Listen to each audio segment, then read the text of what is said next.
Hello students, कैसे हैं आप सब। आशा करती हूँ आप अच्छे होंगे और अच्छे से अपनी पढ़ाई कर रहे होंगे। मैं मोनिका रावत आपका स्वागत करती हूँ आईसीटी वर्चुअल क्लासरूम देहरादून में। बच्चों, जैसे कि आप जानते हैं, आज हम क्लास 12th का जो आपका चैप्टर है ऑल्टरनेटिंग करंट यानी प्रत्यावर्ती धारा, उस चैप्टर को आगे कंटिन्यू करेंगे। हमने लास्ट लेक्चर में एलसी ऑसिलेशन यानी एलसी दोलन के बारे में पढ़ा था, उसकी करंट की वैल्यू निकाली थी और वोल्टेज की वैल्यू निकाली थी। अब हम उसके आगे के टॉपिक्स करेंगे, उससे पहले हम कुछ न्यूमेरिकल्स करेंगे। तो बच्चों, अब हम चलते हैं अपने स्मार्ट बोर्ड की तरफ।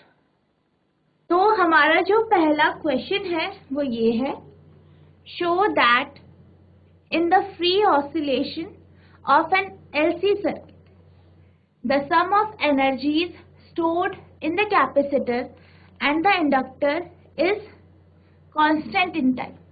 यानी आपको ये दिखाना है कि फ्री ऑसिलेशन, ठीक है, फ्री ऑसिलेशन यानी जो आपका मुक्त दोलन होता है, फ्री ऑसिलेशन जो होता है उसमें जो आपका LC सर्किट होता है, ठीक है, LC परिपथ होता है, उसमें जो एनर्जीज का सम है, ठीक है, यानी जो ऊर्जा का जो सम है यानी योग है, वो किसी भी कैपेसिटर या इंडक्टर में, ठीक है, यानी किसी भी कैपेसिटर यानी संधारित्र और आपका जो प्रेरक होता है उसमें कांस्टेंट होता है, ठीक है, यानी सेम रहता है, एक जैसा रहता है समय के साथ। यानी आपको ये दिया गया है क्वेश्चन कि दर्शाइए कि एलसी परिपथ के मुक्त दोलनों में संधारित्र एवं प्रेरक में संचित ऊर्जाओं का योग समय के बदलने पर ही भी नहीं बदलता।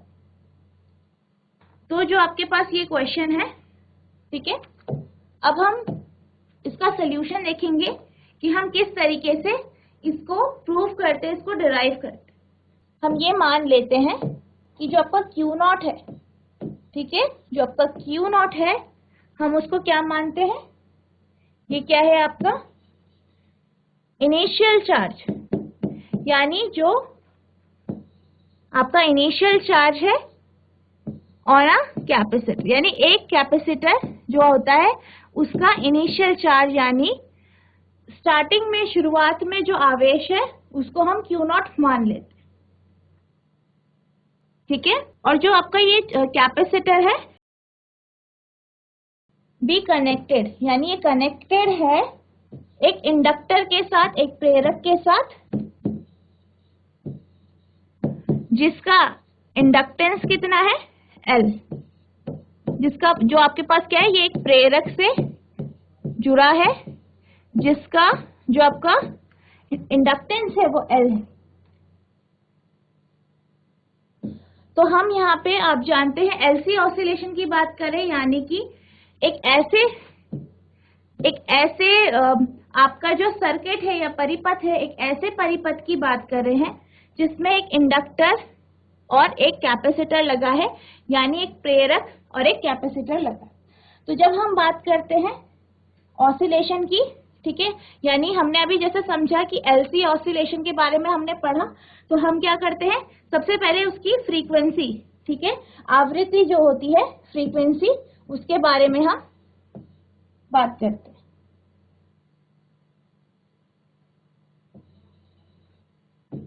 यानी जो आपकी आवृत्ति होती है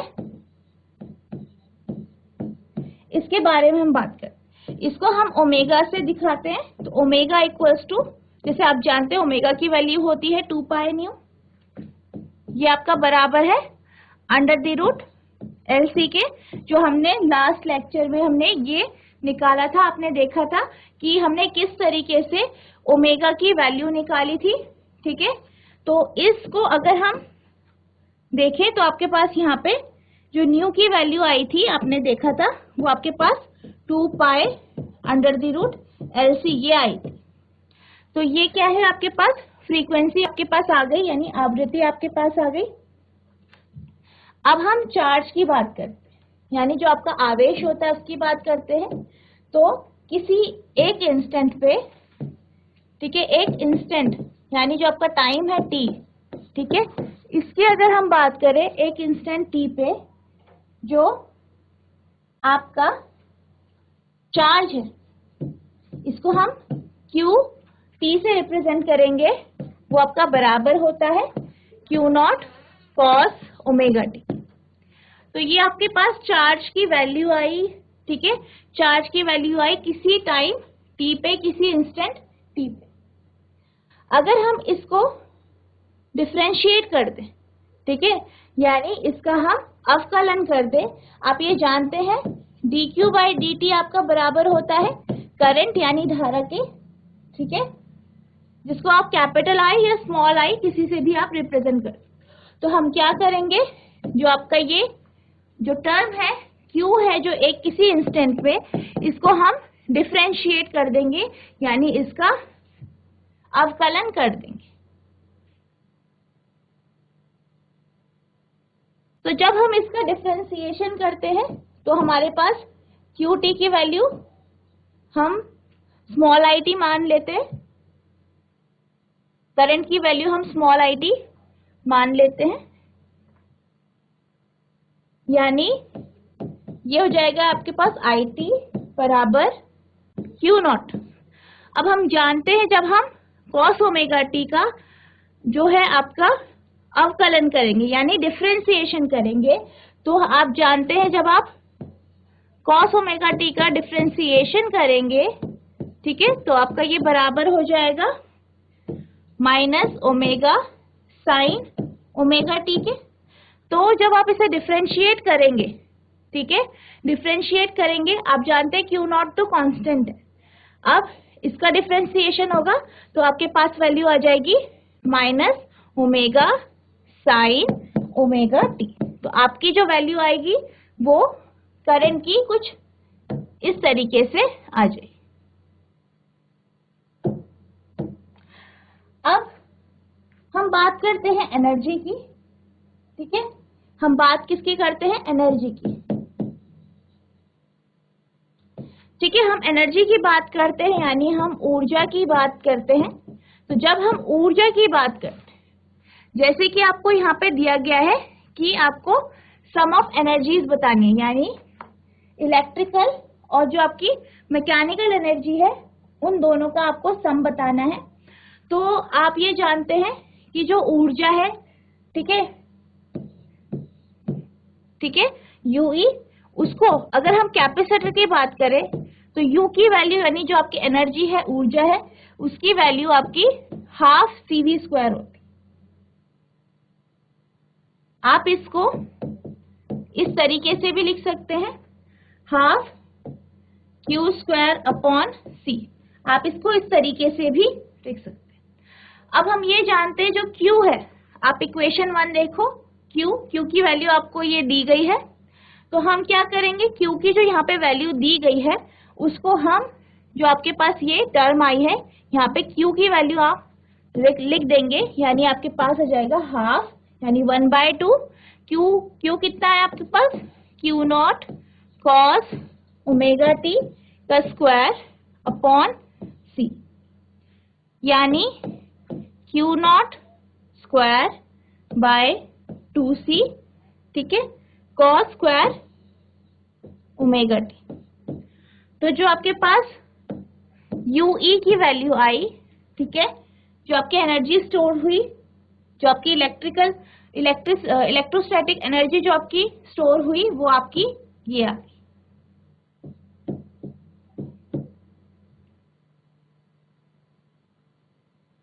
ये हमने अभी बात करी किसकी, हमने अभी आपके कैपेसिटर की बात करी, ठीक है, कैपेसिटर में जो आपकी ऊर्जा है, एनर्जी है, उसकी बात करी हमने। अब हम एनर्जी स्टोर इन इंडक्टर की बात करते हैं, यानी जो आपका प्रेरक है उसमें कितनी ऊर्जा स्टोर होगी उसकी हम बात करते हैं।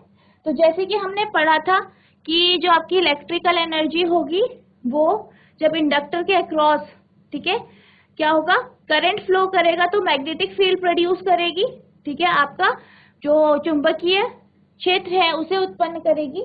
तो इस केस में जो एनर्जी आएगी इंडक्टर के अक्रॉस वो आपकी हाफ Li² आएगी। I की वैल्यू हमने पीछे निकाली है, आपने देखा है I की value Q0 omega sine omega T,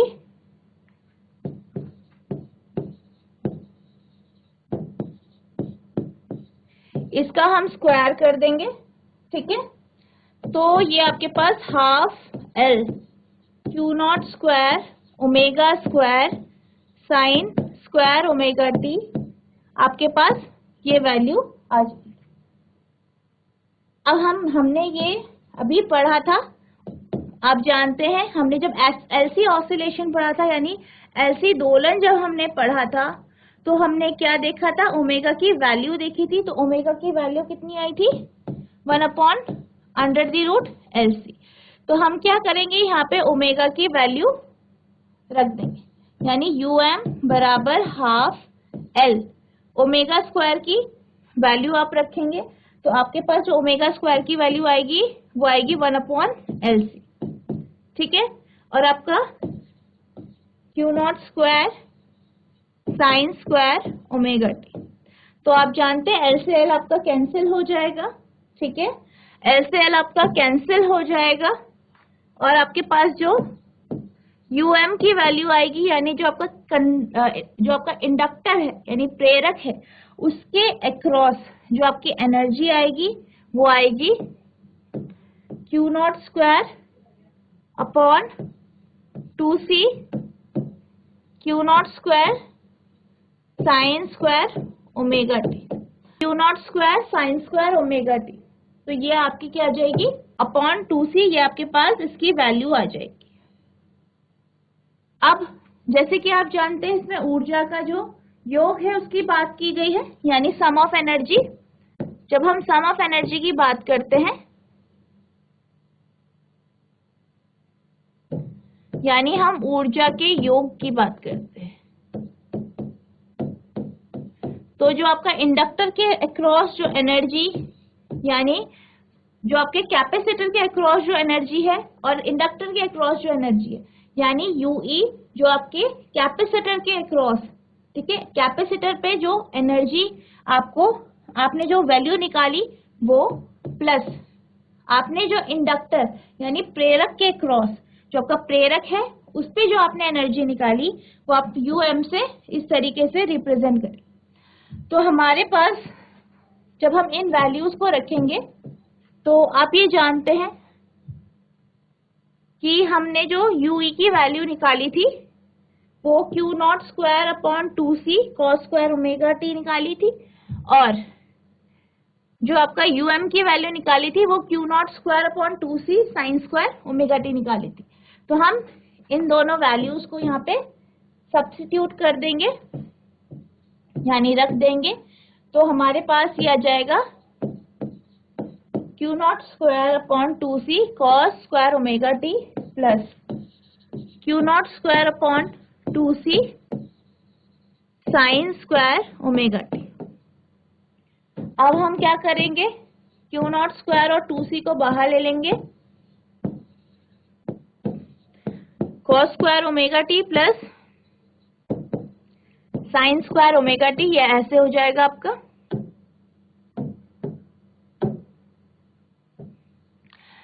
अब हम ये जानते हैं, आपने ये पढ़ा है कि sine square theta plus cos square theta बराबर 1 होता है।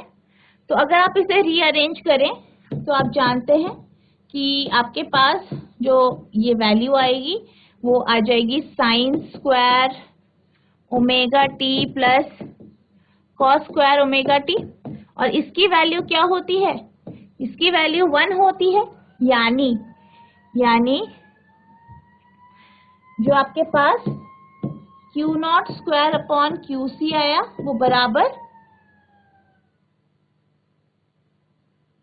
जो आपके पास Q0 स्क्वायर अपॉन QC आया, ठीक है, ये आया इनटू इसकी वैल्यू क्या है, 1 है। यानी आपके पास UE प्लस UM की जो वैल्यू आई वो बराबर आई Q0 square upon upon 2c, ठीक है, 2c। तो ये आपके पास UE प्लस UM यानी जो आपका ऊर्जा का योग है या सम ऑफ एनर्जी है, उसकी वैल्यू आपकी ये आई UE प्लस UM। तो उसकी वैल्यू कितनी आई, Q not square upon 2c।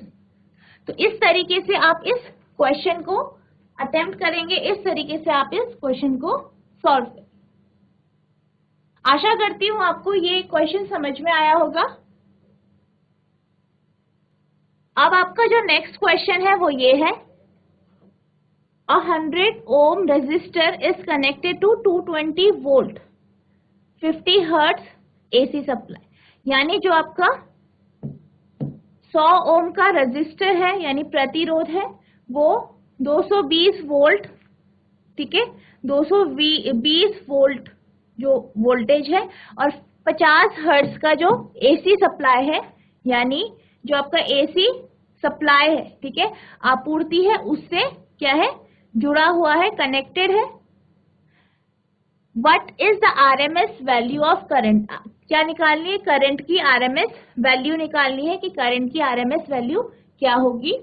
What is the net power consume over a full cycle, और ये भी निकालना है कि टोटल, ठीक है, यानी जो नेट शक्ति है या टोटल जो शक्ति है कितना कंज्यूम होगा एक साइकिल में या एक पूरे चक्र में। यानी एक 100 ओम का प्रतिरोधक 200 वोल्ट 50 हर्ट्ज आपूर्ति से संयोजित है।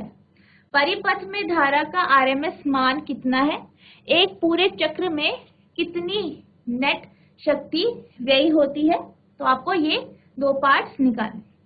तो सबसे पहले हम ये लिख लेते हैं कि हमें क्या क्या गिवन है। हम ये जानते हैं हमारे पास R यानी रेजिस्टेंस की वैल्यू दी गई है, प्रतिरोध दिया गया है 100 ओम, आपका जो वोल्टेज है, ठीक है, वोल्टेज है वो आपको दी गई है जिसे हम EV से रिप्रेजेंट करते हैं 220 वोल्ट, ठीक है, और फ्रीक्वेंसी भी दी गई है 50 हर्ट्ज। आपको पहले निकालना है करंट की आरएमएस वैल्यू यानी IV की वैल्यू हमें निकालनी है। तो हम ये जानते हैं जब हम ओम्स लॉ की बात करते हैं V इक्वल्स टू IR होता है, आप जानते हैं ओम लॉ, ओम का नियम, V इक्वल्स टू IR होता है। तो जब हम इस केस की बात करें तो यहाँ पे हमारे पास आ जाएगा IV यानी जो आपका आरएमएस वैल्यू है करंट की, EV वोल्टेज की आरएमएस वैल्यू अपॉन R यानी रेजिस्टेंस।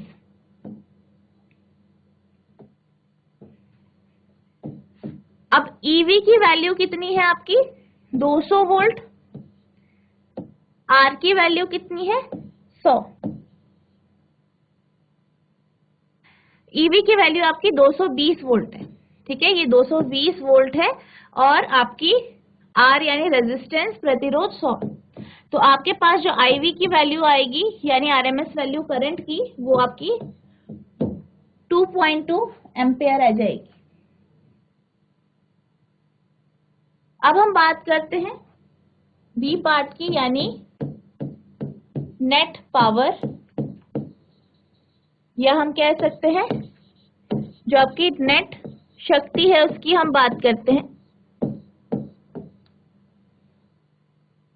तो हमने ये पढ़ा है कि जो आपका पावर होता है, शक्ति होती है, वो बराबर होती है आरएमएस वैल्यू किसकी, आपकी E यानी वोल्टेज की जो आपको दी गई है, और IV यानी जो आपने अभी आरएमएस वैल्यू निकाली करंट की।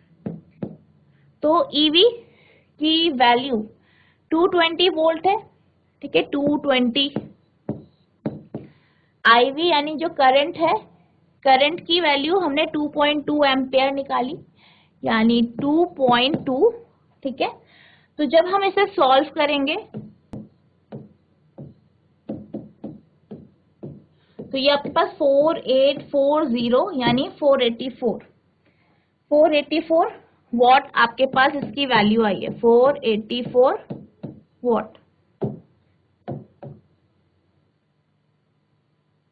तो इस तरीके से आप नेट पावर या नेट शक्ति और जो आपकी आरएमएस वैल्यू है करंट की यानी धारा की जो आरएमएस वैल्यू है, ये दोनों आप इस तरीके से निकाल सकते। अब हमारा जो नेक्स्ट क्वेश्चन है वो ये है, the peak voltage of N AC supply is 300 volt. यानी आपको क्या दिया गया है, पीक वोल्टेज, यानी जिसे हम ई नॉट से रिप्रेजेंट करते हैं। तो आपको ई नॉट दिया गया है, यानी शिखर वोल्टता आपको दी गई है एसी आपूर्ति की, जो कि 300 वोल्ट है।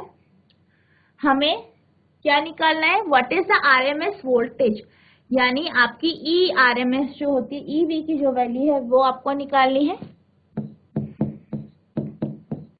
The RMS value of current in an AC circuit is 10 ampere, यानी आईवी की जो वैल्यू है वो आपकी 10 एम्पियर है। तो हमें क्या निकालनी है, आई नॉट की वैल्यू निकालनी है।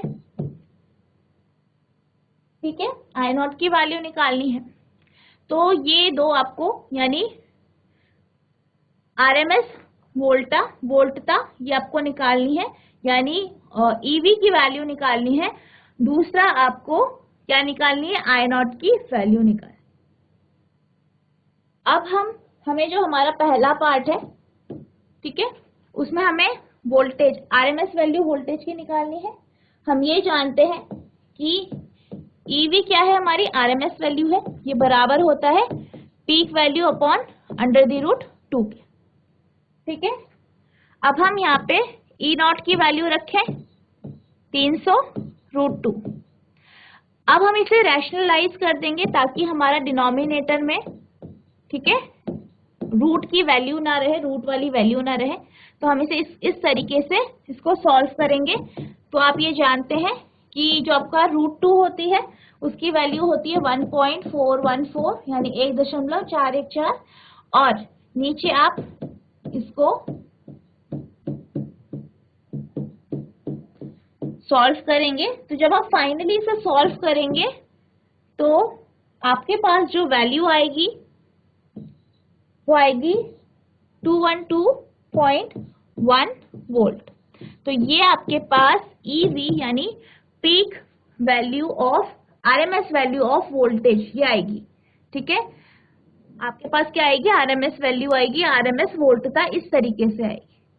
अब हमें निकालनी है पीक करंट। ठीक है, यानी आई नॉट की वैल्यू निकालनी है, आईवी आपको दिया गया है। तो जो आप जानते हैं, जो आपका आई आरएमएस होता है, यानी जो हम आईवी से डिनोट कर रहे हैं, यानी आरएमएस वैल्यू करंट की, धारा की आरएमएस वैल्यू, बराबर होता है आरएमएस करंट की आरएमएस वैल्यू बराबर होती है पीक वैल्यू करंट की, यानी धारा की शिखर वैल्यू जो होती है वो अपॉन √2 के।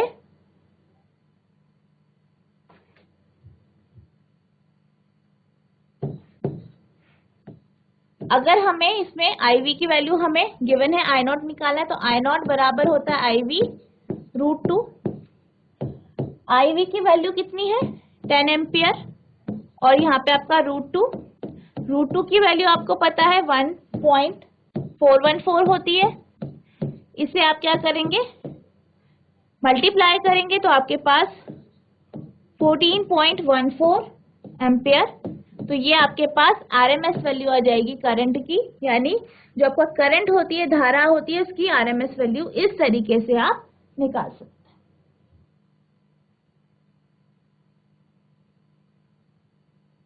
अभी हमने कुछ क्वेश्चंस देखे जो आपके एसी ऑसिलेशन से रिलेटेड थे, यानी जो आपने एसी दोलन पढ़ा उससे रिलेटेड थे। अब हम बात करते हैं ट्रांसफार्मर की। तो जो ट्रांसफार्मर होता है, आपने देखा होगा कि जो आपका एसी करंट, यानी जो आपकी प्रत्यावर्ती धारा या एसी अल्टरनेटिंग करंट होती है, उसको तारों के माध्यम से, यानी वायर्स के थ्रू हम एक जगह से, एक स्थान से दूसरे स्थान तक लेके जाते।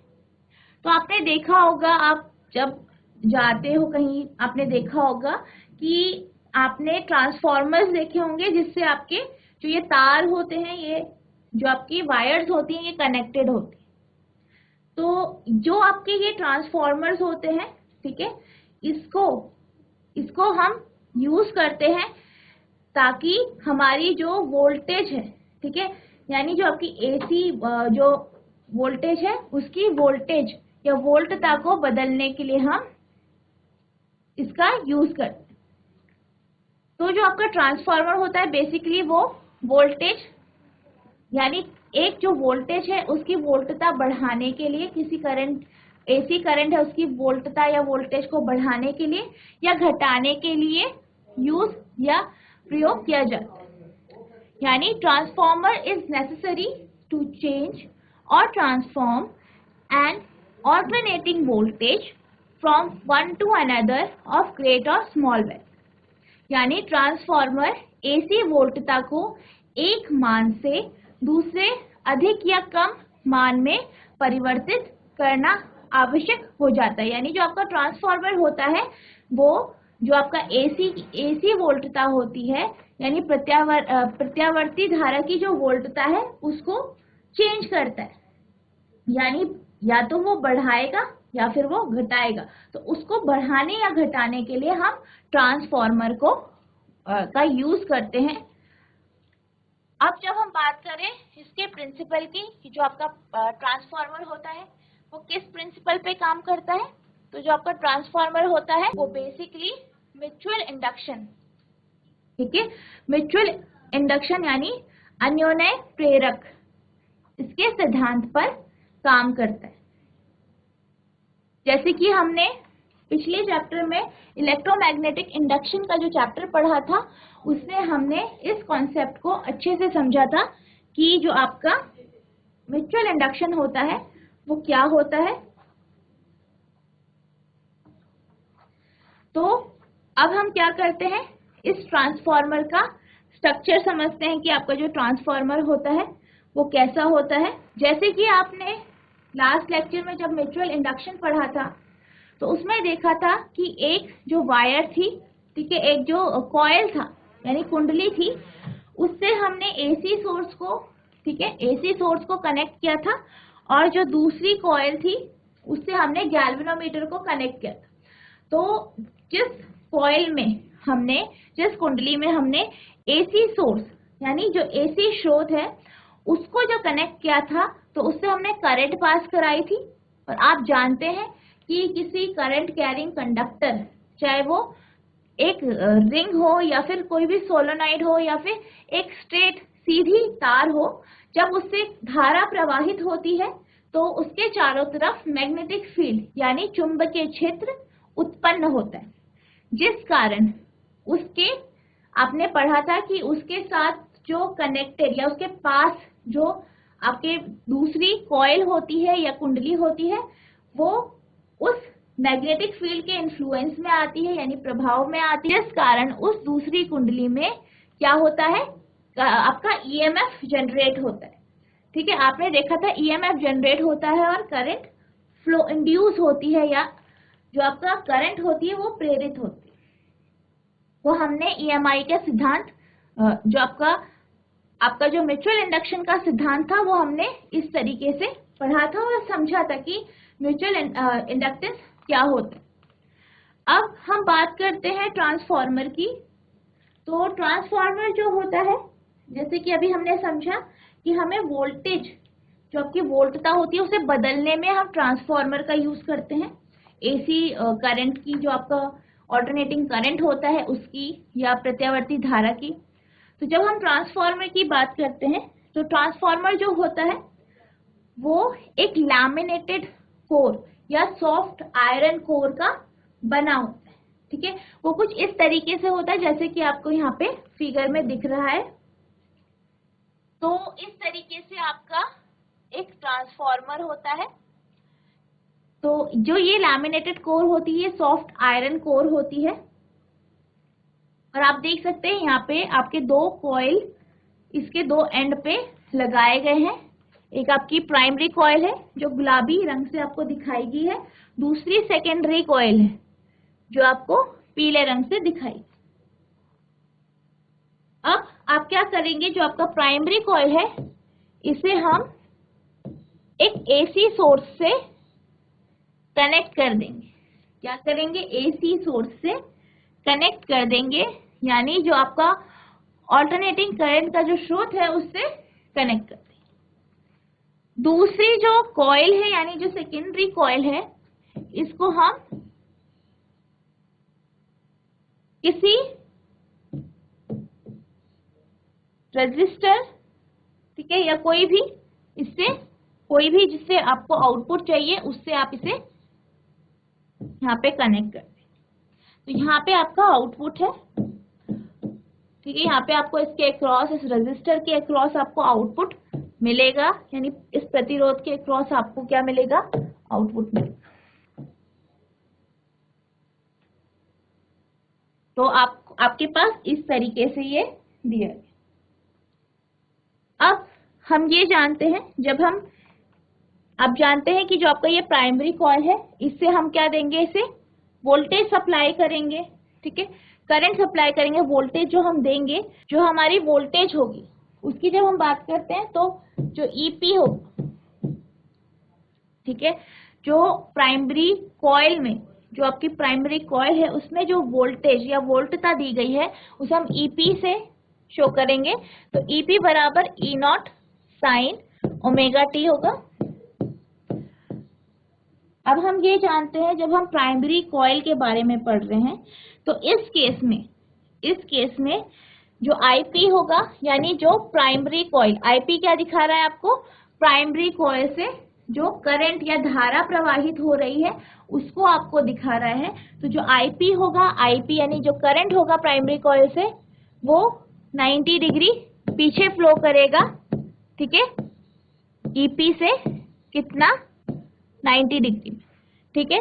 ईपी यानी जो आपकी प्राइमरी कॉइल जो प्राइमरी कॉइल है उससे जो आपकी वोल्टता यानी वोल्टेज जो आपको मिलेगी उससे 90 डिग्री पीछे क्या चलेगा आपका? आईपी, या फिर जो आपका करंट है प्राइमरी कॉइल से जो करंट फ्लो हो रहा है वो चलेगा। अगर हम बात करें पावर फैक्टर की, प्राइमरी कॉइल के केस में पावर फैक्टर यानी जो आपका क्या होता है? शक्ति गुणांक जो होता है आपका। जब हम शक्ति गुणांक की बात करें या पावर फैक्टर की बात करें, तो पावर फैक्टर जो होता है, हमने ये पढ़ा है cos फाई होता है। cos फाई यानी cos फाई की वैल्यू आपकी 90 डिग्री होती है, जो कि बराबर किसके होता है? 0 होता है, क्योंकि आप जानते हैं cos 0 की वैल्यू क्या होती है? cos 90 की वैल्यू क्या होती है? 0 होती है, और cos 0 की वैल्यू 1 होती है। तो यहाँ पे cos 90 की जो वैल्यू आएगी वो 0 आएगी। इसका मतलब ये है कि जो आपका प्राइमरी कॉइल है, ठीक है, उससे जो आपकी शक्ति क्षय है यानी पावर डिसिपेशन है वो नहीं हो रहा है या 0 हो रहा है। इसका मतलब ये है कि जो शक्ति क्षय आपके जो प्राइमरी कॉइल से हो रहा है, ठीक है, प्राइमरी कॉइल से जो शक्ति क्षय हो रहा है, या फिर आप क्या कह सकते हैं पावर डिसिपेशन जो है वो क्या है? 0 है, यानी उससे कोई भी पावर डिसिपेट नहीं हो रही।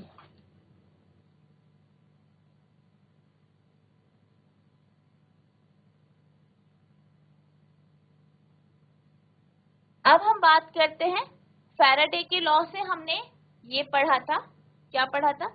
या हम फैराडे के लॉ से ये देख सकते हैं कि जो आपका ईएमएफ इंड्यूस होगा, ठीक है, ईएमएफ जो इंड्यूस होगा यानी जो आपका ईएमएफ है वो जो इलेक्ट्रोमोटिव फोर्स जो है आपका ईएमएफ, ठीक है, वो जो इंड्यूस होगा, ठीक है, यानी प्रेरित होगा हर एक टर्न में, यानी दोनों कॉइल की, यानी प्राइमरी और सेकेंडरी कॉइल, ठीक है, जो आपके पास प्राइमरी कॉइल है और जो आपके पास क्या है? सेकेंडरी कॉइल है, ठीक है, ये दोनों कॉइल्स हैं। इन दोनों कॉइल्स में जो हर एक टर्न में जो आपका ईएमएफ इंड्यूस होगा वो बराबर होगा, ठीक है, क्या होगा? बराबर होगा दोनों में। तो हम ये कह सकते हैं, हम ईपी को हम ले लेते हैं EMF induced in primary coil, यानी प्राइमरी कॉइल जो है उसमें आपका जो ईएमएफ प्रेरित होगा उसे हम ईपी से रिप्रेजेंट करेंगे और ईएस से हम EMF induced in secondary coil, यानी जो आपकी सेकेंडरी कॉइल है उसमें जो ईएमएफ प्रेरित होगा उसे हम ईएस से रिप्रेजेंट करें। अगर हम प्रत्येक टर्न है, ठीक है, हर एक जो टर्न है उसके लिए अगर हम ईएमएफ की वैल्यू देखें, यानी ई टर्न जो है आपका वो बराबर होगा D phi B upon D T, यानी magnetic rate of change of magnetic flux के बराबर होगा। हर एक टर्न में जो ईएमएफ इंड्यूस होगा, इलेक्ट्रोमोटिव फोर्स जो इंड्यूस होगा, या आप कह सकते हैं वोल्टेज जो इंड्यूस होगी, वो फ्लक्स के चेंज, जो आपके पास मैग्नेटिक फ्लक्स है, ठीक है, जो आपके चुंबकीय फ्लक्स है उसके चेंज के ऊपर डिपेंड करेगा, यानी ये बराबर होगा आपका ईपी अपॉन एनपी, यानी जब आप प्राइमरी कॉइल लेंगे तो वो ईपी अपॉन एनपी के बराबर होगा और सेकेंडरी कॉइल में ईएस अपॉन एनपी एनएस के बराबर, ईएस अपॉन एनएस के बराबर।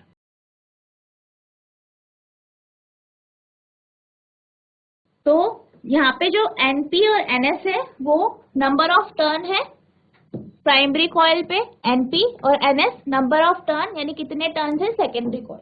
तो यानी जो आपका ईएस होगा वो बराबर हो जाएगा EP into NS upon NP.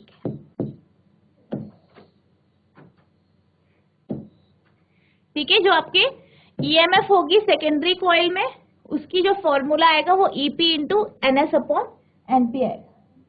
अगर एनएस जो है सेकेंडरी कॉइल के जो टर्न्स है, नंबर ऑफ टर्न है, वो अगर ज्यादा होते हैं प्राइमरी कॉइल के नंबर ऑफ टर्न से, तो आपका जो ट्रांसफॉर्मर होगा वो आपका स्टेप अप ट्रांसफॉर्मर होगा,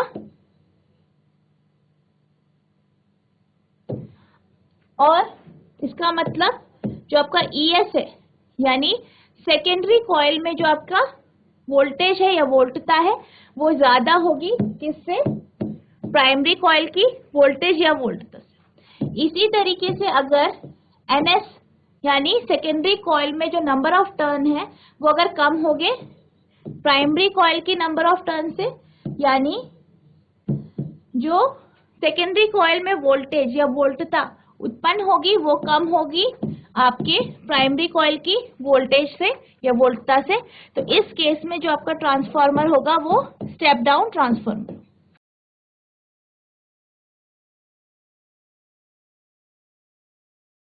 आई होप आपको ये जो मैंने अभी ट्रांसफार्मर का बेसिक कॉन्सेप्ट बताए और आपको स्टेप अप और स्टेप डाउन ट्रांसफार्मर जो आपको समझाए वो आपको समझ में आए होंगे। तो बच्चों, मैं आशा करती हूँ जो मैंने आपको आज ट्रांसफार्मर का जो बेसिक नॉलेज आपको दिया आपको समझ में आया होगा, और जो हमने आज क्वेश्चन करे वो भी आपको समझ में आए होंगे। तो आपको क्या करना है, इन क्वेश्चन को प्रैक्टिस करना है और आपको ट्रांसफार्मर का जो कॉन्सेप्ट है उसे भी जितना मैंने आपको पढ़ाया है उसे आपको रिवाइज करना है। तो बच्चों, आज के लिए बस इतना ही, मिलते हैं आप नेक्स्ट लेक्चर में। तब तक के लिए thank you and have a nice day.